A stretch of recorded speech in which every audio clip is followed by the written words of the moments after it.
అమ్మే టిఫిన్ అయిపోయిందా? అయిపోయింది. ఏం టిఫిన్? దోశనా? ఏది అవుతుందా?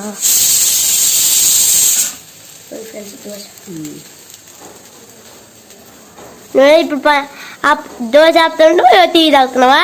మరి టైం లేదు, ఏం చేద్దాం, పక్క పని చేసుకుంటే టీ తాగాలి. ఎందుకంటే ఇది తాగితేనే నేను ఆ పని చేయలేస్తాను అనమాట. అది నా వీక్నెస్. అందుకనే పక్కనేమో క్యాబేజీ కర్రీ పెట్టేసిన, దోశ వేసేస్తున్నా, రైస్ అయిపోయింది. తాగేసా కషాయం, అందులో తేనె వేసావా? వేసా. ఏ తీయకుంది. మరి కషాయం చేదుగా ఉంటుందని కొంచెం తేనె వేసాను. తాగలేవని నేను తాగుతాను కదా కషాయం ఎప్పుడైనా. అంటే ఏమో లేదు, కొంచెం చేదుగా ఉంటుందని వేసాను. జర్నీ రెడీ అయిపోయిందా? టైం అయిందా? టైం 7:47 అయింది.